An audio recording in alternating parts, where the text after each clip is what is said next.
Hi everyone, and welcome back to the channel. So, if you guys are aware, I have seen Death Note. So this is just an analysis. We're going straight through, looking at the character psychology, looking at the motivational, using criminal psychology, pretty much all of our aspects. For those of you that don't know, I am a psychologist. That is my master's degree, and I am currently a therapist for an organization somewhere in the United States.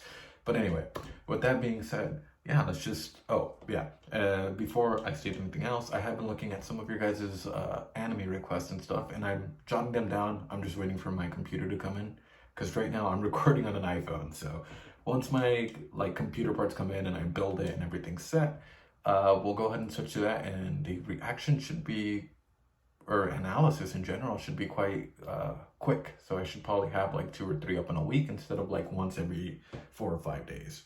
You know, life happens. Practice some self-care, guys. I always say that in every video. I love you guys. And anyway, let's just jump into Death Note episode 2. Sadly, I can't show the opening because I'm sure you guys know copyright strike would hit automatically, but there's a lot of symbolism in that opening, whether it's, you know, biblical, social, whatever it may be, that's just presented in that. Just thought I should throw it out there in case some of you guys are wondering. But yeah. So while we wait for the ending to wrap up, as awesome as it is, you know, I hope you guys do practice some self-care. Do something at least once a week. Get out, something for yourself. You know, life is hard. It should be a life-work balance, not a work-life balance. Small tips of advice. Not overly dressed because it's a Sunday. It's a fun day. So, and with that being said, let's jump into it.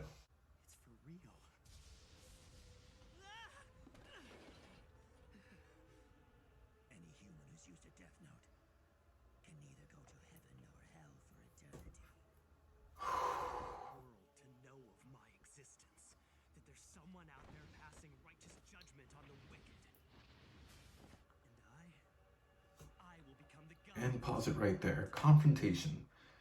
So, in my first analysis or whatever, it's sort of answering, you know, what is light? Is he a psychopath or is he a sociopath? And under the DSM-5, he would classify as a sociopath, right? Which essentially means that, you know, he can still outwardly go onto society and act normal, but he has this narcissistic God complex that he wants to be above everyone else, that he wants this justice. As you know, we're accepting everything to be true in the setting of the world, right? Because I don't want to go ahead and question it and say that he's having hallucinations or, you know, add in other things when we can be taken out. We're just going to accept this world as a reality, right? So if we can accept the fact that there is a Shinigami, and we can accept the fact that light is acting in this manner because of the notebook that was placed there that anybody could have picked up, but nonetheless it still influenced a person and changed them in this direction. There's a couple big things as a psychologist. If you were to come in, sit down, or if you were to have now because of the pandemic session through Skype or whatever that may be, the first thing I'd want to know is the attachment, right? Because usually a lot of people with narcissistic issues tend to stem from a need, right? Either it's anxious avoidant attachment styles, you know, just ambiguous. It just depends on how they grew up in their childhood. So that would be one of the main things I want to focus is what does their attachment style look like? What does their support circle look like? And why do they feel this need specifically to be a god of this new world and punish those evildoers? There's a weird sense of confrontation. There we go. There's a weird sense of internal confrontation where one aspect, you know, if you're saying sinners, evildoers, whatever, need to be punished, but yet you yourself are going to sin in order to do this and become the god of this new world, who punishes that sinner other than the Shinigami, right? But there's no retribution, there's no equality. It's just worth more. There's so much at stake here, and that's why it's always interesting to go in and I've done a little bit of criminal psychology before. I worked with special populations, I'll classify them that way, and especially individuals with narcissistic personality disorders, or you know, if they have any form of sociopathic tendencies, or on the anti-personality spectrum. You really have to go in and you really have to analyze one, birth rate, birth upbringing, parental figures, attachment, support, And, why are they taking the actions that they're taking? Are they justifying their actions, or are they having cognitive bias? So there's a lot of different things you can look at and you can kind of point to. I can't afford to waste any time. I have a very small window to write names in this notebook. I only have from when I get home from school until I go to bed. I still need to sleep so I can maintain my average and stay at the top of my class. Obviously, I can't be sleeping in class. Plus, there's all the studying at home and at cram school. I can't let myself get too tired. It'll start to affect my health and my mental performance. If I'm serious about trying to create an ideal world that's free from evil, then I need to make the most of my time. Pause.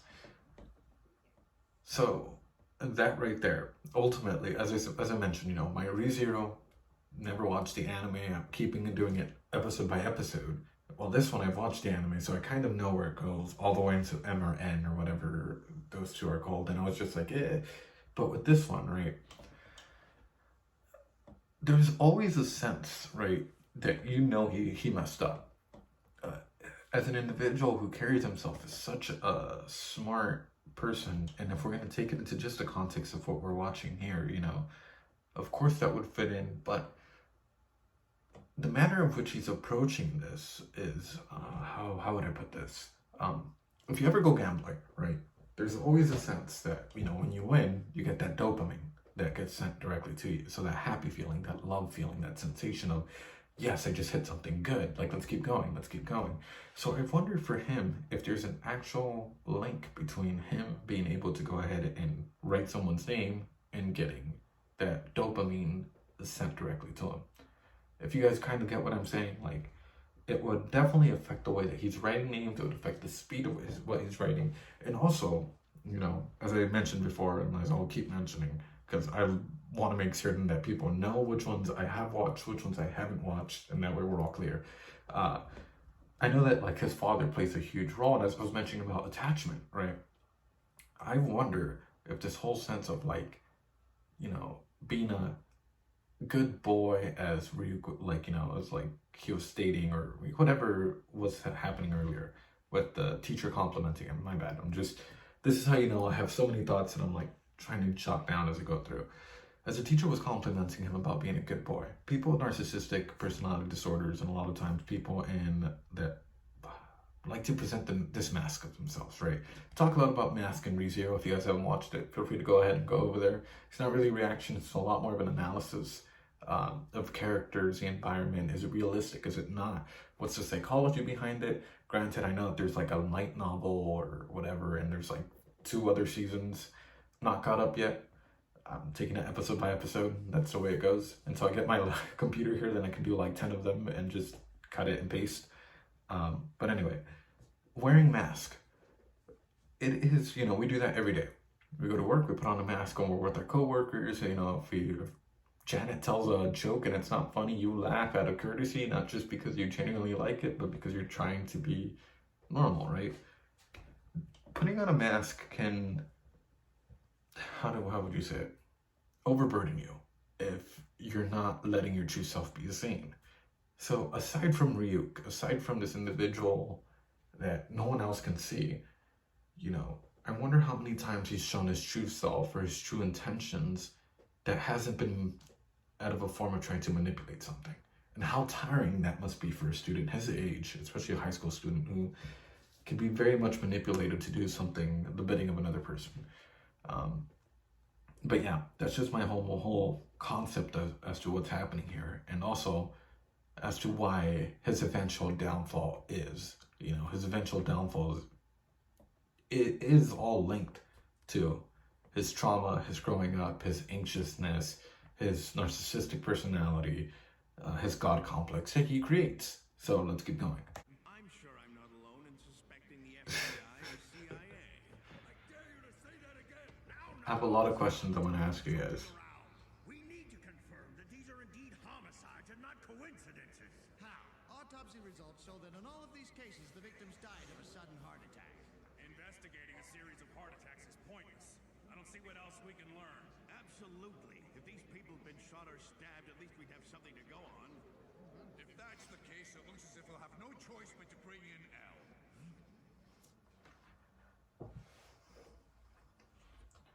pause. The infamous L, right? But before we get to that, let's talk a little bit about the perspective behind this. You know, as I was talking about the different sides of murder and whether it's justified or not, I'll bring that topic onto you. You know, if you had the power to use a death note at the exchange of not going to heaven or hell, in which case it would, I guess, eliminate sort of the fear of going to hell, but you'd have to go or roam this earth for eternity, I guess, or whatever the consequence may be. Would you use it? And if so, what would you use it on? This, you know, write a couple names down. And it's interesting because the people that you write down already is a justification for why, and like, I'm not trying to judge anyone because I myself, you know, everyone has names that they would write down or that they would use if forced to, right? And the reason why I'm getting that is like, of course, it shouldn't be justified in any form or sense, but like, at what point is it okay? You know, if you have this power that no one else has and no one else can justify at that moment, in this particular moment, who would you use it on? Why? And do you think you'd get caught? So what I find funny, and I'm going to keep the politics out of this whole context altogether, is that I strongly believe that, you know, for a lot of these things, it would be noted, right? Especially if you're talking about a massive number of criminals all of a sudden having a heart attack at the same time or near the same time. You bet that like massive world organizations would take notice, but would they bring it up to the public? That's the big question. Or would they bring someone else that is not directly from the criminal court system or from like, you know, the Interpol? Because realistically, like, you know, if it was happening inside the United States, you'd be talking about like our federal government or like, you know, the FBI, the CIA, higher up, people in higher up positions. But if we're talking about an international incident, it wouldn't just be, you know, regular enforcement, a special organization from the United States. So, questions on to you guys. If you had the death note, who would you use it on? Why? How? And then looking as to why. You know, if you want a little bit of an introspection moment, you know, clearly think, you know, what is my life, you know, giving up my afterlife worth these people that I have written down? Just a little moment out there. Let's go ahead and... What are we doing here anyway? I don't understand why we're sneaking around this dump. Tell me. Isn't it obvious? You told me that anyone who touches the death note will be able to see you. I can't afford to carry something this dangerous with me anymore. Up until now, I thought that if my family ever saw the notebook, I could tell them I was keeping records of various criminals in preparation for becoming a detective one day. But I'm walking a very fine line right now. I don't want to think about it, but if I make one mistake, I might end up killing my own family. True. But that's... The difficulty of this case lies in its unprecedented scope, and make no mistake. Okay. So you would think, right, instead of going through all this preparation, which is totally normal to try and go ahead and protect something that's, I guess, precious to you, or go to that extent so that you don't get found out, he would also take the social extent as well. Because right now he's only thinking about the singularity of his own existence, which again, it links perfectly to his narcissistic God complex that he has perceived of himself, that he's untouchable at the moment. But you would think that someone as smart as him would realize that he's giving off a time frame. As, you know, someone like using criminal psychology techniques, that's the one thing that you would look for, is like, what are the time frames that this is happening in, why, and who's being targeted. So now you have a time frame. Now you have an ability to go ahead and look into this, like into the time frames, into who's dying and what the cause of death is. So in a weird way, he's giving a lot away. I think what L does next is also insanely smart, but there's significantly more pressure on L, right? And I think this is where everything sort of, it's the beginning of what's continuing. And yes, as we continue to further episodes, trust me, there's 1,000 things to go into. It's not just like the overallness of it. It's we actually can dive in deep into like attachment, border, like you know, our border boundaries that we draw up to protect one another, like cognitive techniques, CBT, DBT, anything and everything that applies to who we are as individuals and why we do certain actions. But anyway, in L's perspective, at this current moment, as you can tell, there's so much writing on him. And even if you're for example, I was a martial artist for a good little bit, right? And I became one of the best martial artists in the area that I was in. So there was a lot of expectation that I would keep performing even more better and better every single tournament that I had, every single fight that I had to go into, right? So with that being said, with all that expectation, there's a lot of pressure for you to get things right. And if you don't, you're going to have people just leave you. They're going to have people hate you, people being suspicious of you, resent you. So you're working literally against not only the person that's perpetrating all these crimes, but against the expectations that have been placed on you, society in general. So this is going to be like a weird take. I think it's a lot harder. And this is sort of why I praise L throughout the entirety, not just because he's a good guy, but literally because he's taking on a rougher start than Light is. It's not just because he's known, it's also because he's working against Light and the perspectives, the expectations that society has on him. But what do you guys think? Let's go ahead and continue. Night in the West Tokyo Penitentiary, Naoki Korotsukayama, a retired 15-year armed robbery, is reported to have died of a sudden heart attack at the age of 32. This is just the most recent death in a steadily growing number of cases involving inmates dying. This is unbelievable. Criminals are dropping like flies lately. It's a little scary, but at the same time, it's kind of cool. Yeah, just make sure you don't do anything bad. I wouldn't be surprised if the police were behind this. No way. The police don't have that kind of power. Don't you know about him? Huh? About who? Kita. You know, Kita. I wonder who's going to be killed next.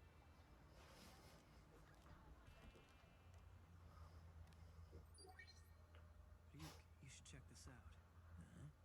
Websites like this are popping up everywhere lately. The Legend of Kira the Savior. Sounds pretty cool. Is this about you?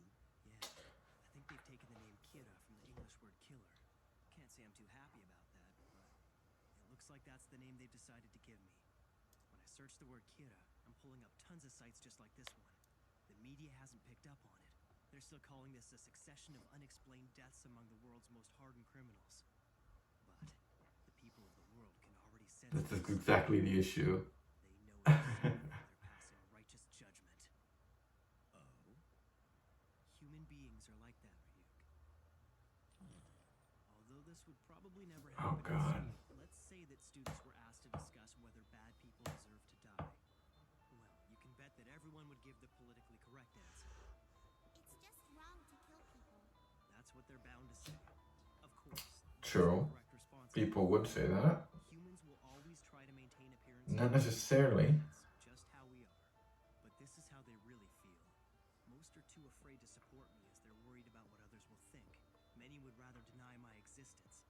But on the internet, where you can remain anonymous, support for Kira is growing. Maybe people are afraid to say it out loud, but they all understand. So let's talk a little bit about that, right? And I think this is a really good point. As we've been talking about this, is killing justified in any sense of the way? Or if you have this power, is it justified? That's up to you guys to decide. I have no way of shape or form of saying any of that. But I will say this, saying no is not a right answer. It's up to your moral standards, right? And if we're going to look at a system of oppression, right, there's actually a form of theater called theater of the oppressed, in which if you're in a society, right, because of course, if it's from the top looking down, you're always going to be like, oh, whatever. If it's from the down looking up, there's always going to be that tension where the people up top probably have more power than the people down at the bottom. The people at the bottom don't like the way that the people at top don't like the way that the people at the bottom are trying to climb up to their status. It's a weird divide. It always happens. And in a weird way, you'll find this in almost every single field. Triangles, the way that they like to diagram everything is in form of triangles. You have the hierarchy of needs, which is like Maslow's hierarchy of needs. And if you mix that in with, and I think it's Bronfenbrenner's ecological model, might be, you start to notice that for self, it's affected a lot by the outside world. And you might be like, duh, Edgar, that's obvious. But let me grab a quick sheet here. I'll probably edit that out. That was so much noise. Anyway, let's go ahead and draw a circle. And I know I did this before in a ReZero video just to go ahead and prove my point. But for example, in the center of our circle, we have light, right? And if you're doing theater, or if you ever want to do anything in terms of psychology to try and understand the person better and why they're taking certain actions that you don't quite get, try doing a Bronfenbrenner ecological model, theory model, sociological model. It'll help you a ton. In sociology, I believe it's called the sociological imagination. It helps you gain more empathy towards where a person's coming from, right? So in the center is you, the individual. Around you is your friends, your family. You know, for this one, we'll put his dad, because someone he looks up to, his mom, his sister, and I don't think he really has anybody else. The next thing would be, you know, what's influencing that. It's probably the fact that he's in high school, right? His dad's work. Okay, let's go one step further from that. What else is influencing him? Local politics, always. Okay, and you can even put like his social standing, you know. And of course, relationships, like outside relationships.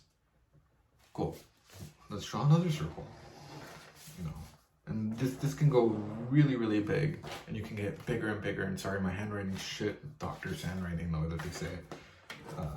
But cool. After this circle, you know, this circle that we have of relationships, high school, dad's work, what comes next?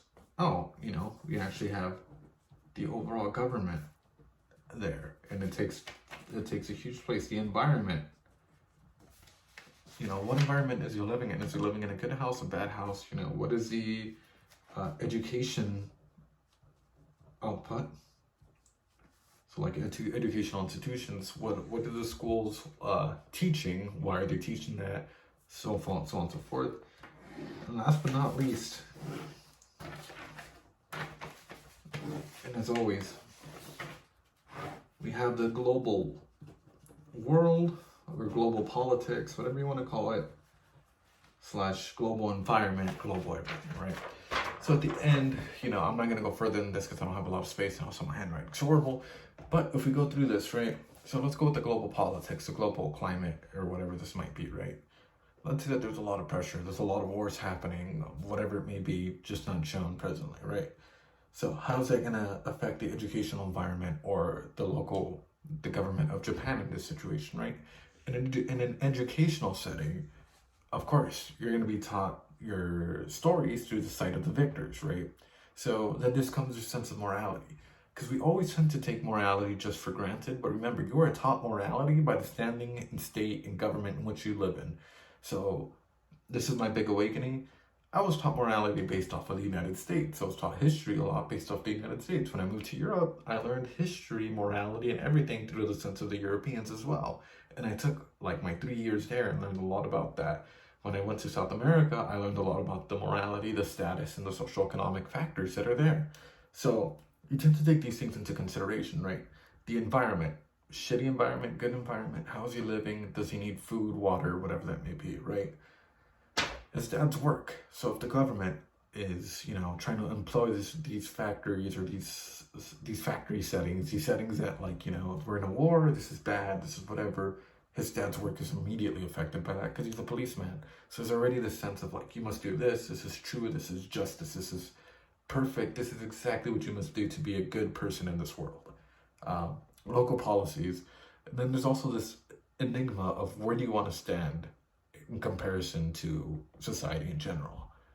Relationships, of course, and his educational center at the moment, so being in high school. Being number one.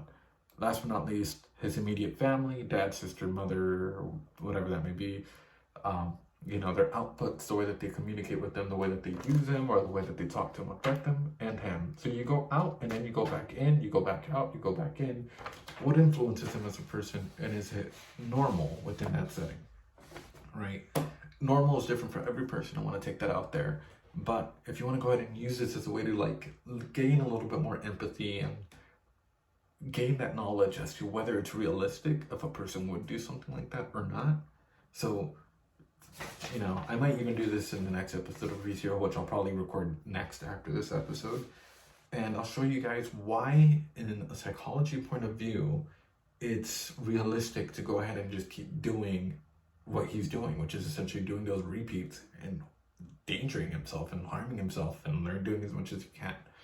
But anyway, I hope that made sense. If it doesn't, watch the ReZero video that's probably going to come up after this, and I promise you I'll go further in depth about that. Let's keep going. 5 more seconds. I'll tell you guys a fun story after this infamous scene.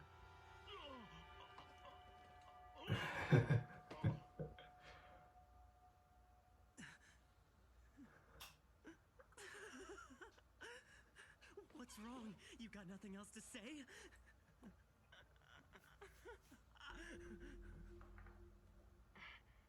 had to test this just in case, but I never thought it would actually happen. Kira, it seems you can kill people without having to be there in person. I wouldn't have believed it if I hadn't just witnessed it. Listen to me, Kira.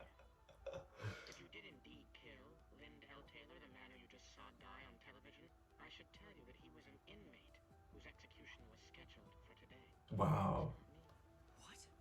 The police arrested him in absolute secrecy, so you wouldn't have heard about him on TV or through... What the hell is going Wow. on? He's even taking this too far. It's always the most impactful scene for me. Like when I first watched this, it blew me away.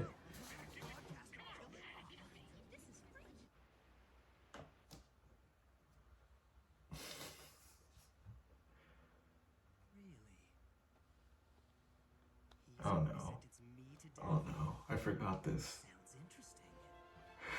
Sip your chow gel.